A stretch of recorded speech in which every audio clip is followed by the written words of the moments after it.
Hola de nuevo. ¿Cómo estás? Espero que muy bien.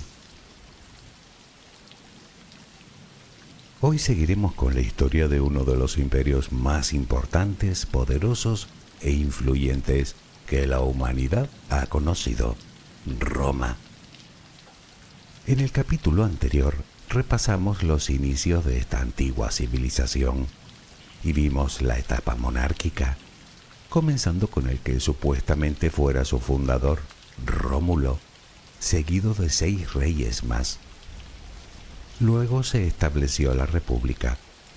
Lo que comenzó siendo una simple ciudad-estado logró expandirse por toda la península itálica para terminar conquistando casi todo el Mediterráneo. Tanto fue así que los romanos llamaban al mar Mediterráneo Mare Nostrum, literalmente Mar Nuestro. Una expansión que se vio favorecida principalmente por las guerras púnicas contra los cartagineses. Déjame acompañarte mientras concilias el sueño y seguiremos con esta apasionante historia. Relajemos primero cuerpo y mente. Busca la posición que te resulte más cómoda para dormir, con la que te sientas más a gusto. Recuerda que siempre puedes colocarte boca arriba, con los brazos a los costados y con las piernas ligeramente separadas. Cierra los ojos si aún no lo has hecho. Intenta que los párpados estén lo más relajados posible. Toma aire profundamente por la nariz. Reténlo un par de segundos y suéltalo lentamente. Lo hacemos otra vez, pero en esta ocasión con la respiración abdominal. Inspira, reténlo, suelta. Nota cómo el abdomen sube y baja mientras que tu pecho permanece inmóvil. Una última vez, inspira, reténlo y suelta.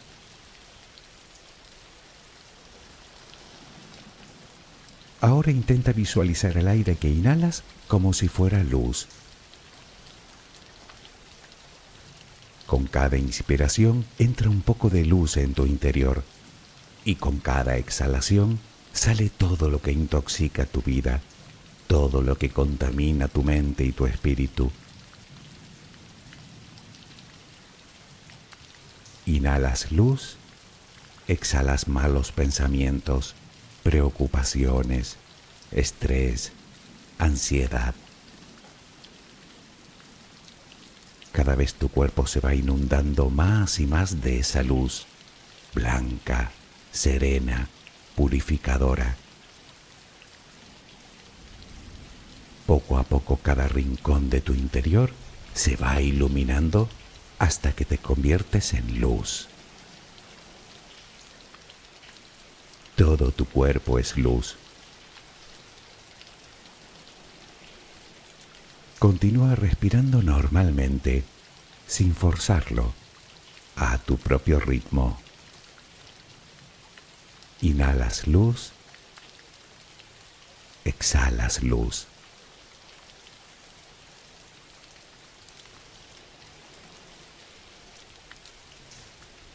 Ahora comenzaremos a relajar todo nuestro cuerpo. Empezamos por los pies. Nota cómo se relajan. El pie derecho, el pie izquierdo.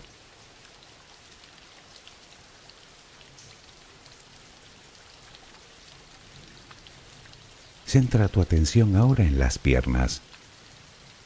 Siente su peso. Tobillos, pantorrillas, muslos. Nota cómo se relajan. Pierna derecha, pierna izquierda. Ambas quedan completamente relajadas.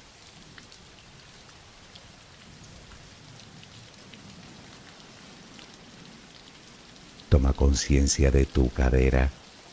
Sientes cómo se relaja, cómo se relajan tus glúteos.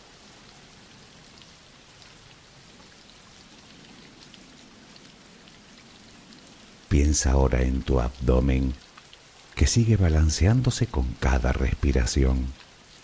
Nota cómo se relaja también.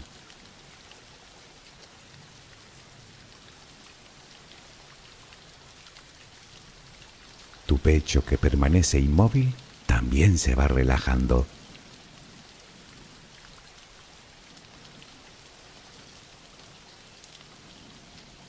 Siente ahora tu espalda.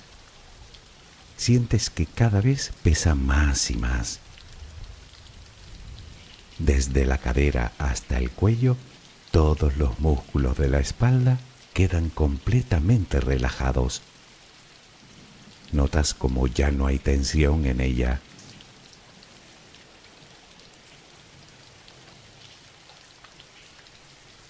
Notas los hombros, que lentamente se van relajando también. Nota cómo caen.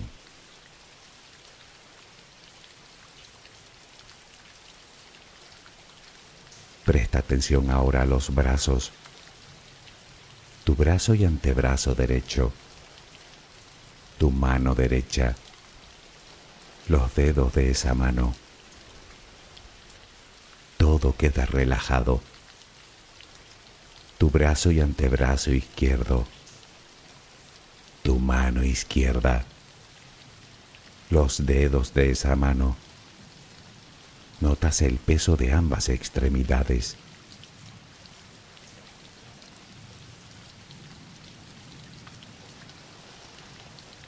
Dirigimos ahora nuestra atención al cuello. Visualízalo. Notas cómo los músculos se van relajando también.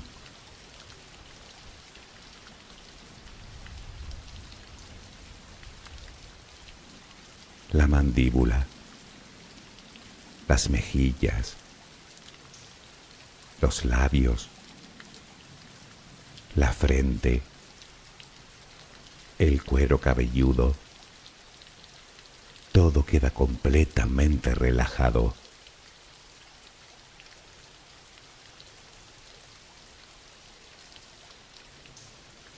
Sigue respirando, lenta y serenamente. Con cada respiración sientes como tu cuerpo se va relajando más y más.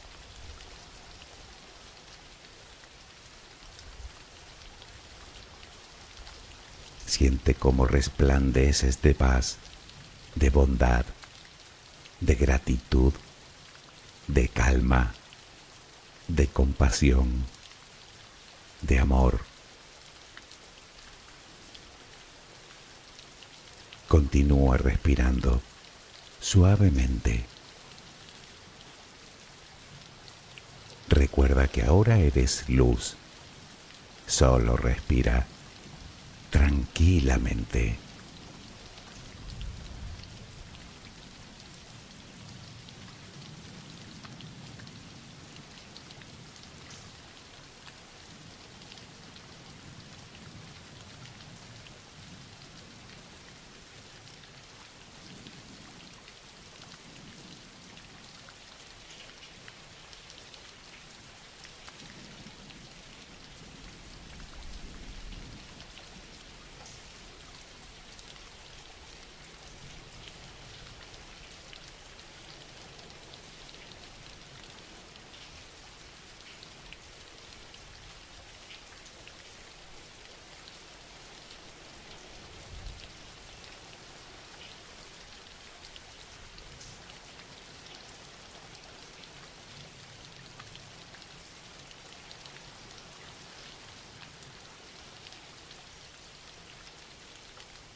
Entre guerras y conquistas, a Roma todo le iba saliendo a pedir de boca.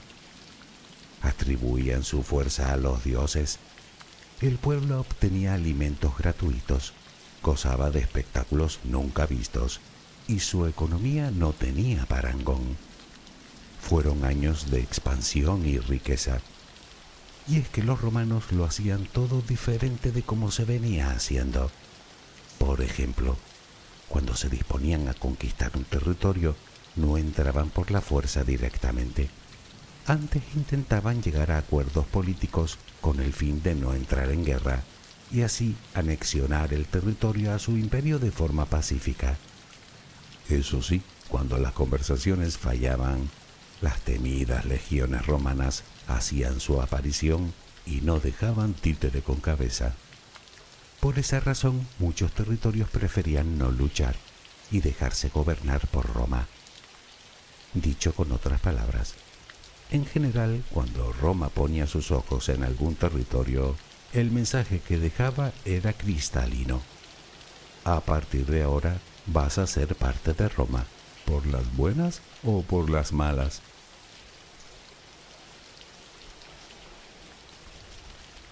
Aunque por otra parte eran tremendamente prácticos. Salvo las leyes que prohibían específicamente ir en contra de Roma, me refiero a sublevación o sedición, que no dudaban en aplastar utilizando toda la violencia de la que hacían gala, los romanos siempre dejaban que cada lugar fuera legislado con las leyes locales, de tal manera que así no entraban en conflicto con los dirigentes de los territorios conquistados.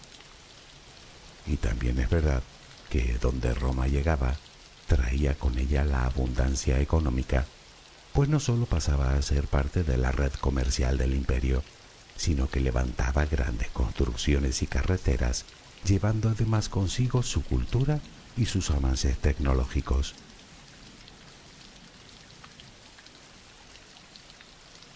Pero sigamos con nuestra historia. En el primer capítulo nos habíamos quedado en el momento en el que Roma, siendo aún una república, se ve seducida por Grecia y su cultura. Resulta que la parte más conservadora de Roma no deseaba incorporar las costumbres griegas, aduciendo que eso significaría el final del espíritu romano, por lo que empezaron las disputas internas. A mediados del siglo II antes de nuestra era, comenzó un clima de auténtica agitación, cuyo detonante fue el asesinato de los hermanos Gracos, tribunos de la plebe, que reclamaban la distribución de tierras entre los romanos más pobres. Mientras, los generales romanos habían adquirido un gran poder, dando lugar a eventos como el golpe de estado de Lucio Sergio Catilina, unas revueltas que fueron aprovechadas por los esclavos para sublevarse. Seguro que te suena a Espartaco, pues fue también en esta época.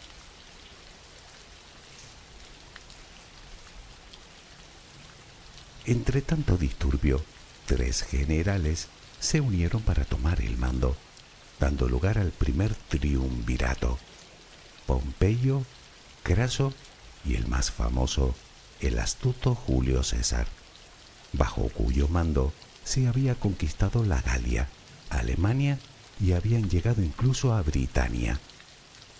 En el año 44 antes de nuestra era, Julio César fue nombrado dictador vitalicio y tratado como a un rey. No obstante, accedió a cumplir con antiguas promesas. Repartió tierras a los agricultores y a sus soldados. Además, promovió grandes y numerosas obras públicas, reformó el calendario y conquistó nuevas colonias.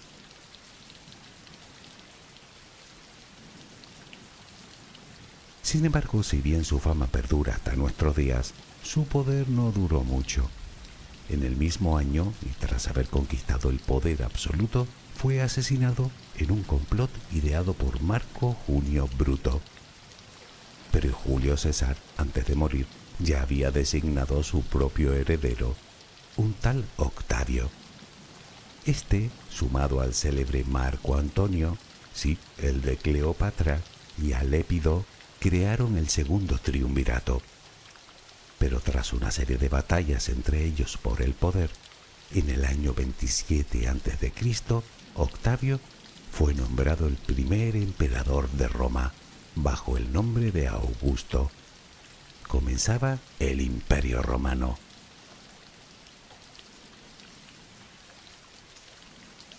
Sin duda, los de la época imperial fueron los siglos más prósperos de la historia de Roma, pero también estuvieron llenos de guerras por el poder, de confabulaciones, venganzas y crisis. Augusto era consciente del ancestral odio romano hacia las figuras dictatoriales, así que intentó velar por la paz y el orden a toda costa. Con él se creó el sistema tributario romano, además de la red de caminos y la guardia pretoriana. De hecho, fue con él que se iniciaba una época dorada para el imperio, en expansión, cultura, riqueza y paz. Tanto fue así que sus reformas hicieron que Roma pudiera controlar sin problemas todos sus territorios, desde Siria hasta Hispania.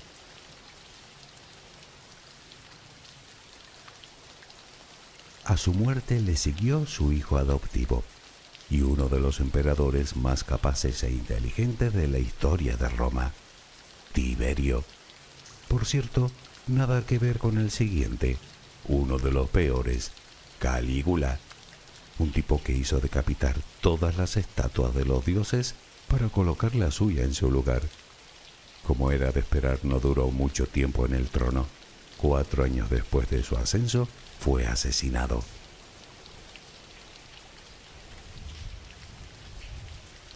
A Calígula lo sustituyó su hijo, Claudio. Aparentemente no parecía el más idóneo para ostentar el cargo de emperador. Tartamudo, cojo y con cierto aire de incapacidad. Se diría que muy fácil de manipular, pero resultó ser todo lo contrario. Pasaría a la historia como uno de los más capaces, aparte de justo y sabio. El problema le vendría en forma de esposa, que lo asesinó para colocar en su lugar al hijo de ambos, el más infame y cruel de todos los emperadores romanos, Nerón, a quien se recuerda por haber asesinado a su hermanastro y a su madre, y por perseguir a los cristianos.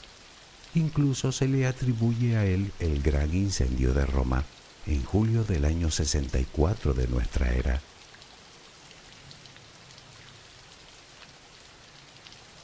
Cuatro años más tarde, en el 68, el Senado declaró a Nerón enemigo público y votó para que el general Galba fuera el nuevo emperador, aunque en realidad este solo fue un puente, digamos, hacia la siguiente dinastía, la Flavia.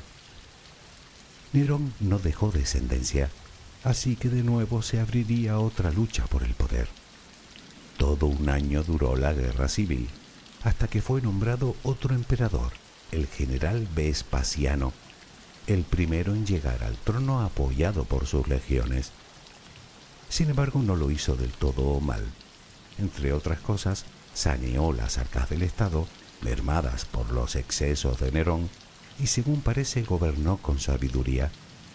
Precisamente fue él, Vespasiano, el que promovió la construcción del legendario Coliseo.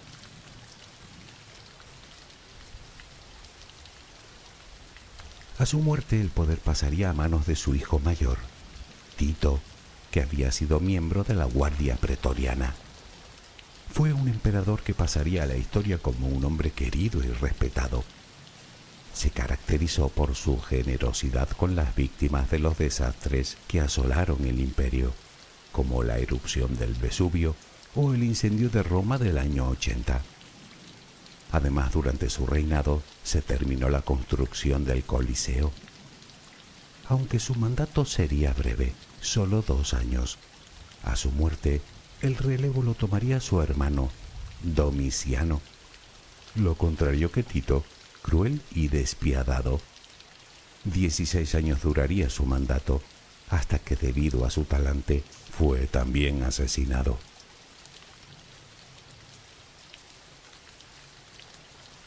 Domiciano tampoco dejó descendencia, así que el Senado tuvo que nombrar a un nuevo emperador. El cargo recaería en un senador anciano, Nerva. Nerva tampoco tenía hijos, así que adoptó como heredero al general más querido y admirado de Roma. Otro nombre, por cierto, que también te resultará familiar, Trajano, el primer emperador nacido fuera de Roma, en Hispania concretamente. Con esta decisión, Nerva, inteligente y astuto, no solo nombraba a un sucesor, sino que lograría el apoyo de las legiones, sin cuya lealtad su mandato iba a durar poco.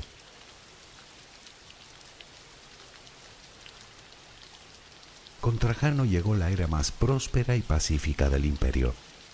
Las fronteras se expandieron hasta Dacia, actual Rumanía, Arabia y Mesopotamia, lo que hoy es Siria e Irak, ocupando la mayor extensión de toda su historia. Trajano gobernó durante 21 años. Tras su muerte sería reemplazado por Adriano, su sobrino, que no se dedicó a extender aún más el imperio, sino a gestionar el territorio conquistado. Viajó por todas las provincias asegurando fronteras contra los bárbaros y fundando ciudades. Además, edificó bibliotecas, más acueductos, puentes, teatros, y de hecho fue él quien ordenó la construcción del Panteón. Lo hizo sobre el templo erigido con anterioridad por Agripa y destruido posteriormente por un incendio.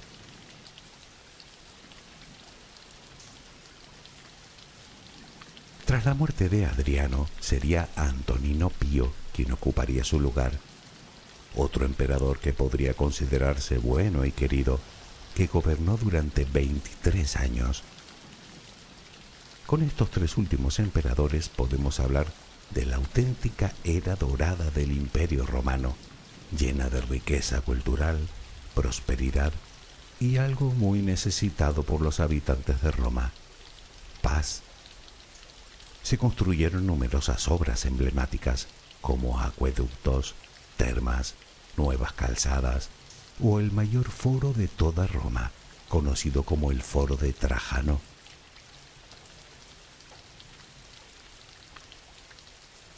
Todo iba bien, incluso con el siguiente emperador, hijo adoptivo de Antonino, Marco Aurelio, uno de los emperadores más cultos y considerado un gran gobernante, inteligente, cabal y amante de la paz. Pero lamentablemente lo bueno no suele durar para siempre. Con Marco Aurelio asistimos a las primeras invasiones bárbaras. Si bien fueron controladas sin problemas por las poderosas legiones romanas, lo que no pudo ser igualmente controlado fue la invasión de tribus enteras, hambrientas y desesperadas, que no buscaban combatir, sino nuevas tierras donde asentarse. Por primera vez en toda la historia del imperio, Roma comenzó a reducir su extensión. Ya no luchaba por conquistar, sino por defenderse.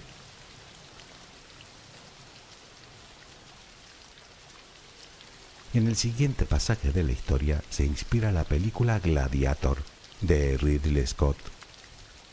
Se podría decir que Marco Aurelio lo hizo todo bien, o casi bien, salvo una cosa: su hijo, Cómodo. A su muerte, Cómodo, cruel y violento, ascendió al trono. Con él se acababa la Edad de Oro. No solo pretendió que los romanos lo venerasen como a un dios, sino que llegó a cambiar el nombre a la ciudad por el de Colonia Nova Commodiana. De hecho, reinó con el grandilocuente nombre de César Marco Aurelio Cómodo Antonino Augusto. Aires de grandeza, ¿no? Lo siguiente. Su forma de reinar fue degenerando en una paranoia incontrolable que llevó al imperio a una de sus mayores crisis. Cómodo estaba obsesionado con las luchas de gladiadores, a las que prestaba más atención incluso que al propio imperio, y debido a esto fue traicionado y asesinado, precisamente a manos de un luchador.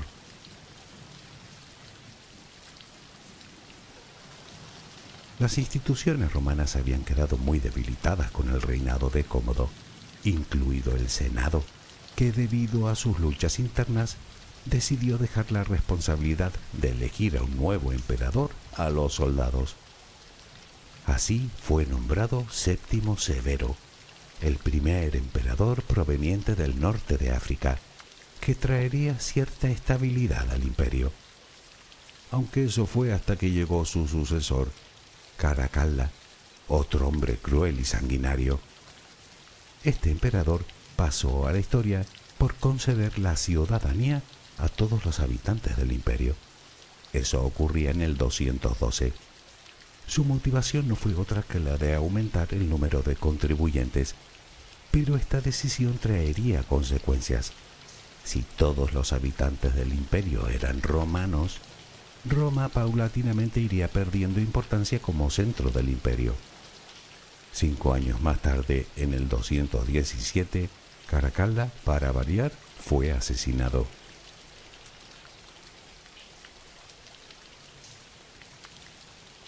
El siglo III fue un auténtico dislate para el imperio. Durante un corto periodo de tiempo, decenas de emperadores se sucedieron en el trono en apenas 50 años.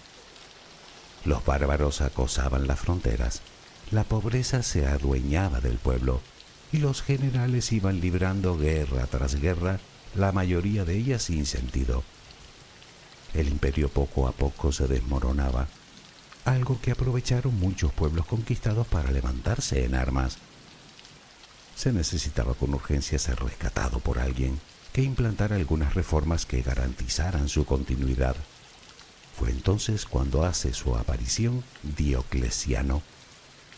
Sin embargo, Diocleciano se dio cuenta de que un imperio tan enorme no podía ser gobernado por un solo hombre, así que decidió dividir el imperio en dos.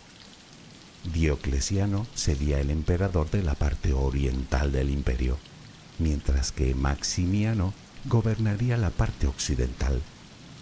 Ambos ostentarían el título de Augusto, y en las labores de gobierno serían ayudados por los que podrían ser viceemperadores, con el título de César. Llegamos así al inicio de la primera tetrarquía.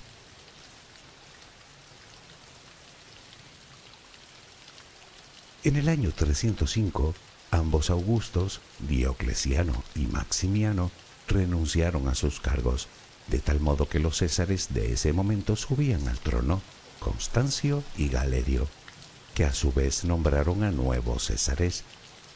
Se instauraba la segunda tetrarquía. Sin embargo, Constancio moría solo un año después de ser nombrado Augusto, y en el año 306 su puesto lo heredaría su hijo, el legendario Constantino.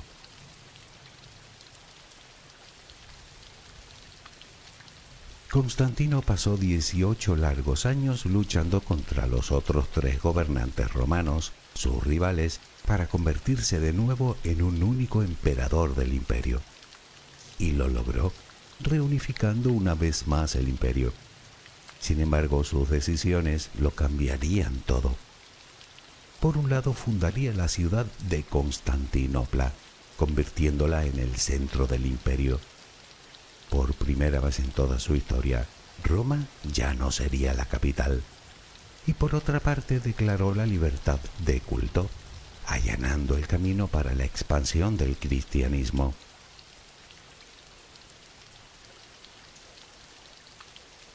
Unos años después de la muerte de Constantino, en el 378, subiría al trono Teodosio I el Grande. Teodosio seguiría con los cambios con otras 3 decisiones importantes. La primera estableció el cristianismo como religión oficial de Roma. La segunda ofreció a los bárbaros tierras a cambio de servir en sus legiones, algo que a la postre no les serviría de mucho. Y la tercera dictó que a su muerte el imperio fuera repartido de nuevo, esta vez entre sus 2 hijos. El imperio romano de Oriente sería para Arcadio y el de Occidente para Honorio. Sin embargo, aún con todo, el que fuera el imperio más poderoso de la antigüedad tenía sus días contados.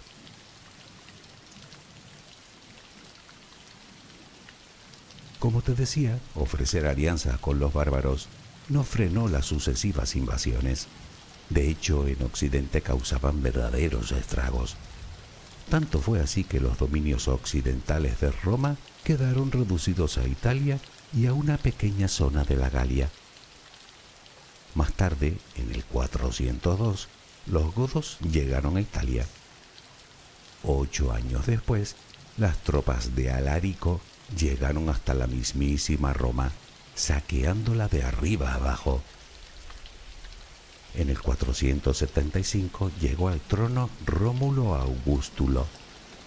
Cierto es que su nombre recordaba a grandes reyes del pasado, pero en la práctica no sirvió absolutamente para nada. Si por algo pasó a la historia, es simplemente por ser el último emperador de Roma. Un año después, en el 476, fue depuesto por el general bárbaro Odacro, culminando la caída definitiva del Imperio Romano de Occidente.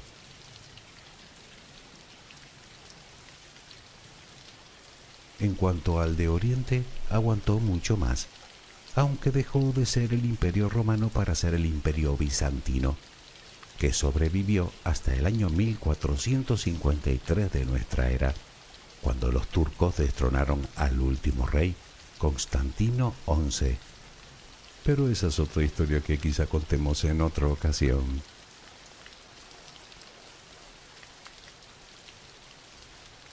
Tal vez tantas crisis, asesinatos, guerras y confabulaciones te hayan hecho pensar que los romanos eran gente violenta y sanguinaria, que no dudaban en aplastar a cualquiera que se opusiera a sus deseos. Y puede que en parte tengas razón, pero también eran tipos especialmente listos. De hecho, no solo mejoraban toda la tecnología que caía en sus manos de otros pueblos, sino que inventaron muchísimas cosas que de un modo u otro hoy en día seguimos utilizando, y más de lo que imaginas. ¿No te lo crees? Déjame ponerte algunos ejemplos.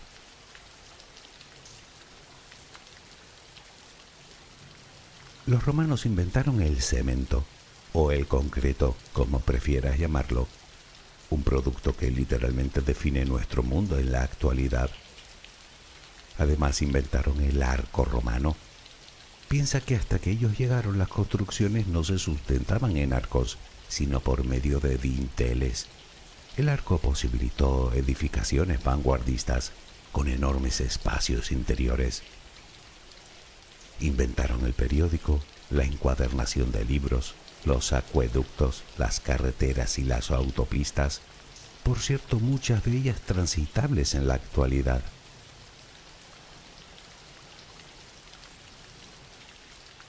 Los romanos crearon el primer cuerpo de bomberos de la historia. Ellos lo llamaban Vigili del Fuoco, algo así como la vigilia del fuego. Inventaron los spas o baños públicos, la depilación, los pasos de cebra y hasta las isletas de peatones, los anfiteatros, los molinos de agua, el vidrio soplado, los grafitis, los bikinis, sí, como lo oyes, los bikinis, la comida rápida y los envases desechables o no retornables, claro que no de plástico, sino de barro, ánforas concretamente.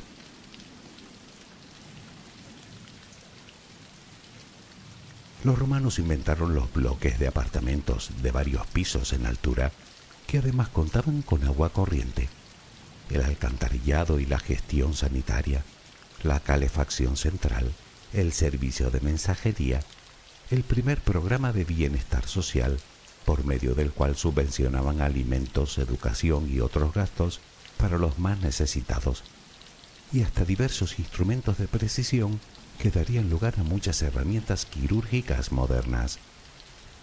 El calendario juliano, basado en el movimiento aparente del Sol, es el precursor del calendario gregoriano, por el que nos regimos hoy en día.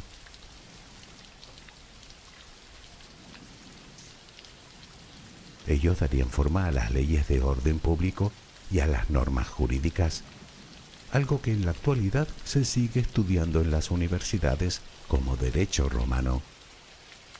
Además mostraron algo impensable para la época. Me refiero a cierta conciencia ecológica y del medio ambiente. Es más, conocían los riesgos de la contaminación, de la superpoblación y de la sobreexplotación. Tanto es así que Plinio el Viejo menciona el peligro de la deforestación. y el emperador Adriano delimitó zonas concretas de prohibición de la tala del cedro, pues se había percatado de su desaparición.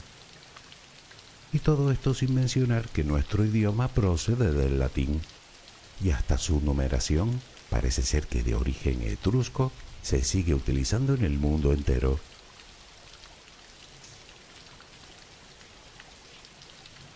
Puede que para ti los romanos solo fueran una banda de cafres, como decía un profesor de latín que tuve de joven, pero sin duda fueron mucho más que eso.